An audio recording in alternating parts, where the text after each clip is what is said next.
Hi friends, welcome back to my YouTube channel. ಎಲ್ಲರೂ ಹೇಗಿದ್ದೀರಾ? ಎಲ್ಲರೂ ಚೆನ್ನಾಗಿರಲಿ ಅಂತ ಹೇಳಿ ಭಾವಿಸ್ತೀನಿ. ನಾನು ಕೂಡ ತುಂಬಾ ಚೆನ್ನಾಗಿದ್ದೀನಿ. ಮತ್ತು ಇವತ್ತಿನ ಬ್ಲಾಗಲ್ಲಿ ಬಂದು ನಾವು ಕೊಟ್ಟೂರು ಹೋಗಿದ್ವಲ್ಲ, ಸೊ ಅಲ್ಲಿನ ಸೆಕೆಂಡ್ ಡೇ ಇದು. ಈ ವಿಡಿಯೋ ಹಾಕೋದೇ ಮಿಸ್ ಮಾಡ್ಕೊಂಡ್ಬಿಟ್ಟಿದ್ದೆ, ಸೊ ಅದಕ್ಕೆ ಈಗ ಲೇಟಾಗಿ ಹಾಕ್ತಾಯಿದ್ದೀನಿ.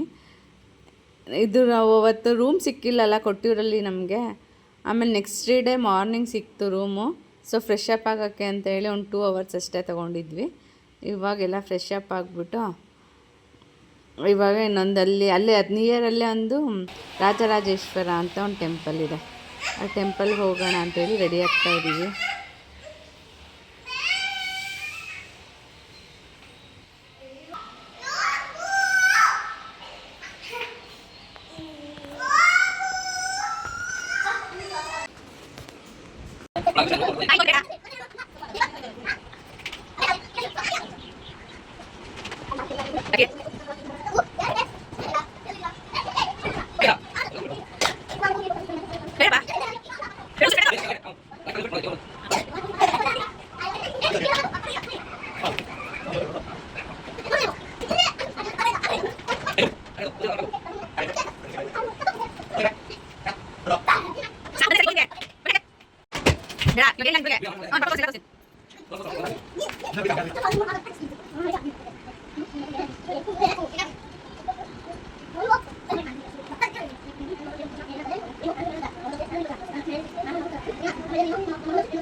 ನೋಡಿ, ಇದೆ ರಾಜರಾಜೇಶ್ವರ ಟೆಂಪಲ್ಲು. ಈ ಟೆಂಪಲಲ್ಲಿ ಏನು ಗೊತ್ತಾ, ಹೆಣ್ಮಕ್ಳಿಗೆ ಒಳಗಡೆ ದೇವ್ರ ನೋಡೋಕ್ಕೆ ದರ್ಶನ ಮಾಡೋದಕ್ಕೆ ಅವಕಾಶನೇ ಇಲ್ಲ. ಓನ್ಲಿ ಜೆಂಟ್ಸ್ ಮಾತ್ರ, ಗಂಡಸರು ಮಾತ್ರ ಹೋಗಿ ನೋಡ್ಬೋದು. ಅದು ಅವರು ಪಂಚೆ ಉಟ್ಟೇ ಇರಬೇಕು ಕಂಪಲ್ಸರಿ. ಬನ್ನೇನೆಲ್ಲ ಏನು ವೇರ್ ಮಾಡಬಾರ್ದು ಅಂತ ಹೇಳ್ತಾರೆ. 200 rupees ಟಿಕೆಟ್ ಕೊಟ್ಟರೆ ಜಸ್ಟ್ ಒಂದು ಸ್ಟೆಪ್ ಮುಂದೆ ಬಿಡ್ತಾರೆ ಲೇಡೀಸ್ನ. ಅದು ಬಗ್ಗೆ ನೋಡಬೇಕಂತೆ, ನೀಟಾಗಿ ಕಾಣಿಸೋದೇ ಇಲ್ಲ. ಜೆಂಟ್ಸ್ ಎಲ್ಲ ಬಂದರು ದರ್ಶನ ಮಾಡಿಕೊಂಡು ನೆಕ್ಸ್ಟು ತಿಂಡಿಗೆ ಹೋಗೋಣ ಅಂತ ಹೇಳಿ ತಿಂಡಿಗೆ ಹೋದ್ವಿ. ತಿಂಡಿ ಆಗಲೇ 10:30 ಆಗಿಬಿಟ್ಟಿತ್ತು. ಸೊ ಹಾಗಾಗಿ ಸ್ವಲ್ಪನೇ ಇತ್ತು. ಎಲ್ಲ ಸ್ವಲ್ಪ ಜನ ಸಿಕ್ತು, ಸ್ವಲ್ಪ ಜನ ಸಿಕ್ಕಿಲ್ಲ. ನಾವೆಲ್ಲ ಹೋಗ್ಬಿಟ್ಟು ಜ್ಯೂಸ್ ಕುಡಿದು ಬೇಕ್ರಿ ಏನೋ ಒಂದು 2 ಬಿಸ್ಕೆಟ್ ತಿಂದ್ಕೊಂಡು ನೆಕ್ಸ್ಟು ಇನ್ನೊಂದು ಅಲ್ಲೇ ಒಂದು ಪಕ್ಕದಲ್ಲಿ ಸ್ವಲ್ಪ ದೂರದಲ್ಲಿ ಮಡೆಕಾವು ಅಂತ ಹೇಳಿ ಒಂದು ಟೆಂಪಲ್ ಇದೆ, ಅಲ್ಲಿಗೆ ಹೋಗಿದ್ವಿ. ತಾಯಿ ದೇವಸ್ಥಾನ ಅದು. ತುಂಬ ಅಂದರೆ ತುಂಬ ಕ್ರೌಡ್ ಇತ್ತು ಆ ದೇವಸ್ಥಾನದಲ್ಲಿ. ಇದೆ ನೋಡಿ, ಆ ಕ್ರೌಡ್ ಕ್ಲಿಪ್ಪಿಂಗ್ ಎಲ್ಲ ಮಿಸ್ ಆಗಿಬಿಟ್ಟಿದೆ. ನಾವೆಲ್ಲ ದರ್ಶನ ಮಾಡಿಬಿಟ್ಟು ಬಂದು ಇಲ್ಲಿ ಕೂತಿದ್ವಿ. ಇನ್ನು ನಮ್ಮ ಅಕ್ಕ ಅವರೆಲ್ಲ ಬಂದಿರಲಿಲ್ಲ, ನಮ್ಮದು ಬೇಗ ಆಗೋಯಿತು. ನಾವು ಬಂದು ಕೂತ್ಕೊಂಡಿದ್ವಿ. ಎಷ್ಟು ಕ್ರೌಡ್ ಇತ್ತು ಅಂದರೆ ಅಷ್ಟು ಕ್ರೌಡ್ ಇತ್ತು, ಸಖತ್ತು ತಳ್ತಾಯಿದ್ರು, ಹಂಗಿತ್ತು. ಮತ್ತು ಇಲ್ಲಿನ ಸ್ಪೆಷಲ್ ಏನು ಗೊತ್ತಾ, ಪ್ರಸಾದ. ಏನು ಗೊತ್ತಾ ಇಲ್ಲಿನ ಸ್ಪೆಷಲ್ ಪ್ರಸಾದ? ಹೆಸ್ರು ಕಾಳು ಜೊತೆಗೆ ಚಿಕನ್ ಹಾಕಿರ್ತಾರೆ. ಚಿಕನ್ನು ಮತ್ತು ಇನ್ನೊಂದು ಪೊಂಗಲ್ಲು 2 ಕೊಟ್ಟಿದ್ದರು. ತುಂಬಾ ಟೇಸ್ಟಿಯಾಗಿತ್ತು. ನೋಡಿ, ಇದು ಪೊಂಗಲ್ಲು, ಸಿಹಿ ಪೊಂಗಲ್ಲು. ಇದು ತುಂಬ ಚೆನ್ನಾಗಿತ್ತು.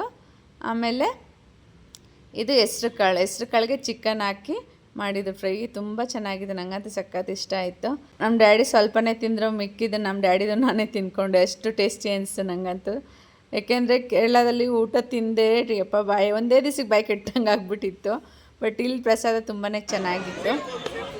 ನೋಡಿ, ಎಲ್ಲ ಸ್ವಲ್ಪ ಎಲ್ಲ ತಿಂದ್ವಿ. ಮತ್ತು ಇಲ್ಲಿ ಅನ್ನದಾನ ಕೂಡ ಇತ್ತು. ಬಟ್ ನಮಗೆ ಇದೇ ಪ್ರಸಾದನೇ ಹೊಟ್ಟೆ ತುಂಬೋಯ್ತಲ್ಲ. ಸೊ ಹಾಗಾಗಿ ಇದನ್ನು ಪ್ರಸಾದ ತಿಂದ್ಕೊಂಡು ಫೋಟೋಸ್ ಎಲ್ಲ ತೊಗೊಂಡು ಎಲ್ಲರೂ ಹೊರಟ್ವಿ. ಕಾರ್ ಬೇರೆ ನಮ್ಮ ಕಾರು ಹೊರಗಡೆ ಇತ್ತು, ತುಂಬ ದೂರ ನಡಿಬೇಕಿತ್ತು. ನೋಡಿ, ಸ್ಲಿಪ್ಪರು ಹಾಕ್ಕೊಂಡು ಬಂದಿರಲಿಲ್ಲ. ನಾನಂತೂ ಇವರೆಲ್ಲ ಸ್ಲಿಪ್ಪರ್ ಆದರೂ ಹಾಕ್ಕೊಂಡು ಬಂದಿದ್ರು. ನಮ್ಮ ದೇವಸ್ಥಾನ ಹತ್ರನೇ ಇದೆ ಅಂತ ಹೇಳ್ಬಿಟ್ಟು ಕಾರಲ್ಲೇ ಬಿಟ್ಬಿಟ್ಟಿದ್ದೆ. ಅದಕ್ಕೆ ನಾವೆಲ್ಲ ನಡ್ಕೊಂಡು ಹೋಗ್ತಾ ಇದ್ದೀವಿ. ಒಂದು ಕಾರ್ ಮಾತ್ರ ಬಿಟ್ಟಿದ್ರು, ಸ್ಪೇಸ್ ಇದೆ ಅಂತ, ನಮ್ಮ ಅಪ್ಪರ ಕಾರು. ಏಕೆ? ಸೊ ಆರಾಮಾಯ್ತು ಅವರಿಗೆ. ಒಳಗಡೆ ನಡಿಬೇಕಿತ್ತು. ಮತ್ತು ಫುಲ್ಲು ಕಲ್ಲು, ನಡೆಯೋದಕ್ಕೆ ತುಂಬಾ ಕಷ್ಟ ಆಯಿತು. ಆದ್ರೆ ನಮ್ಮೂರೇ ಜನ ನಡ್ಕೊಂಡೋದ್ವಿ, ಎಲ್ಲರೂ ಕಾರಲ್ಲೇ ಬಂದರು. ನೋಡಿ, ಅಲ್ಲೊಂದು ಹೋಗ್ತಾ ಇನ್ನೊಂದು ಅನ್ನಪೂರ್ಣೇಶ್ವರಿ ಟೆಂಪಲ್ ಇತ್ತು. ಸೊ ಹಾಗೆ ಆನ್ ದ ವೇ ಅಲ್ವಾ ಅನ್ನಪೂರ್ಣೇಶ್ವರಿ ಟೆಂಪಲ್ ಹೋಗ್ಬಿಟ್ಟು ಹೋಗೋಣ ಅಂದರೆ ಅಷ್ಟೊತ್ತಿಗಾಗಲೇ 2:30 ಆಗಿಬಿಟ್ಟಿತ್ತು. ಸೊ ದೇವಸ್ಥಾನ ಕ್ಲೋಸ್ ಆಗಿದೆ ಏನೋ ಅಂತ ಕೇಳಿದ್ವಿ. ಇನ್ನೂ ಇಲ್ಲ ಅಂತ ಹೇಳಿದರು. ಹೌದಾ ಅಂತೇಳಿ ಬೇಗ ಹೋಗೋಣ ಅಂತ ಹೊರಟ್ವಿ. ನೋಡಿದ್ರೆ ದೇವಸ್ಥಾನ ಕ್ಲೋಸ್ ಆಗ್ತಿತ್ತು. ಬಟ್ ಅಲ್ಲಿ ಅನ್ನದಾನ ಅಂತೂ ನಡೀತಾ ಇತ್ತು. ಅದಕ್ಕೆ ಪ್ರಸಾದ ಅದು ತಿನ್ಕೊಂಡು ಹೋಗಿ ಅಂತ ಹೇಳಿದ್ರ. ಸರಿ ಅಂತ ಹೇಳ್ಬಿಟ್ಟು ಅಲ್ಲೇ ಊಟ ಮಾಡ್ಕೊಂಡ್ವಿ. ತುಂಬಾ ಚೆನ್ನಾಗಿತ್ತು ಪ್ರಸಾದ, ಅನ್ನ ಸಾರು ಮತ್ತು ಪಾಯಸ ಕೂಡ ಮಾಡಿದ್ರು. ಪಾಯಸನೂ ಅಷ್ಟೇ ತುಂಬಾ ಚೆನ್ನಾಗಿತ್ತು. ಎಲ್ಲ ಪಾಯಸ ಕುಡ್ಕೊಂಡು ಅನ್ನ ಸಾರು ತಿಂದ್ಕೊಂಡು ಮಕ್ಕಳು ಸ್ವಲ್ಪ ಆಟ ಆಡಿದ್ರು ಅಲ್ಲೇ. ಗ್ರೌಂಡ್ ಚೆನ್ನಾಗಿತ್ತು ಅಂತ ಹೇಳ್ಬಿಟ್ಟು.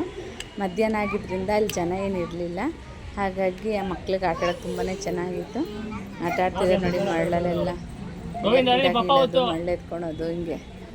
3 ಜನಕ್ಕೆ ಸಿಕ್ಕಿದ್ರೆ ಸಾಕು ಈ ಥರ ಗ್ರೌಂಡು ಬರೀ ಆಟ ಆಡ್ತಿರ್ತಾರೆ, ಕಿರ್ಚುತ್ತಿರ್ತಾರೆ.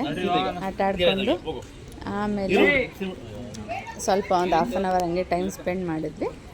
ಆಮೇಲೆ ಹೊರಟ್ವಿ. ಸರಿ ಬ್ಯಾಂಗ್ಳೂರ್ ಕಡೆ ಹೋಗೋಣ ಅಂತ ಹೊರಟ್ವಿ. ಮತ್ತು ಕೇರಳ ಅಂತೂ ಫುಲ್ಲು ಗ್ರೀನರಿ, ಎಷ್ಟು ಗ್ರೀನರಿ ಗೊತ್ತಾ, ತುಂಬ ಅಂದರೆ ತುಂಬ ದೊಡ್ಡ ದೊಡ್ಡ ಮರಗಳು. ಕೇರಳದ ಒಂದು ಡಿಫಾಲ್ಟ್ ಏನಂದರೆ ನಮ್ಗೆ ಊಟ ಒಂಚೂರು ಅಡ್ಜಸ್ಟ್ ಆಗೋಲ್ಲ. ಸೊ ಅದೊಂದೇ ಪ್ರಾಬ್ಲಮ್ಮು. ಅದು ಬಿಟ್ಟರೆ ಎಲ್ಲ ಚೆನ್ನಾಗಿತ್ತು, ಟ್ರಿಪ್ಪೆಲ್ಲ ಚೆನ್ನಾಗಿತ್ತು.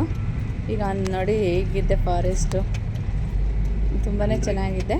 ಹೋಗ್ತಾ ಒಂದೇವೆ ಸ್ವಲ್ಪ ಅಲ್ಲಿ ಮಡಿಕೇರಿ ಹತ್ರ ಸ್ಟಾಪ್ ಮಾಡಿದ್ವಿ. ಸ್ಟಾಪ್ ಮಾಡಿ ಏನೋ ಟೀ ಕಾಫಿ ಕುಡ್ಕೊಂಡು ಹಾಗೆ ಸ್ನ್ಯಾಕ್ಸು ಸ್ವಲ್ಪ ಏನೋ ತಿಂದ್ಕೊಂಡ್ವಿ. ತಿಂದು ಹಾಗೆ ಕೆಲವೊಂದು ಅಲ್ಲಿ ಫೋಟೋಸ್ ಎಲ್ಲ ತಗೊಂಡ್ವಿ. ಯಾಕೆಂದರೆ ಅವ್ರು ಡ್ರೈವ್ ಮಾಡ್ತಾನೆ ಇದ್ರು ಒಂದೇ ಸಮ. ಸೊ ಅದಕ್ಕೆ ಅವ್ರಿಗೆ ಸ್ವಲ್ಪ ರೆಸ್ಟ್ ಬೇಕಲ್ವ, ಹಾಗಾಗಿ ಒಂದು ಹಾಫ್ ಆನ್ ಅವರೇ ಸ್ಪೆಂಡ್ ಮಾಡಿದ್ವಿ ಟೈಮು.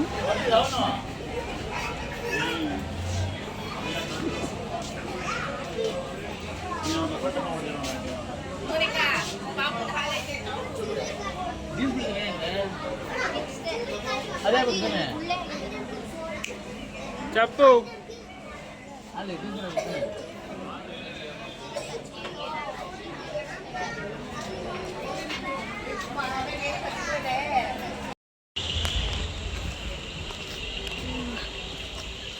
ಮತ್ತು ಆಗಲೇ 10 o'clock ಆಯಿತು. ಊಟಕ್ಕೆ ನಿಲ್ಲಿಸಿದ್ವಿ.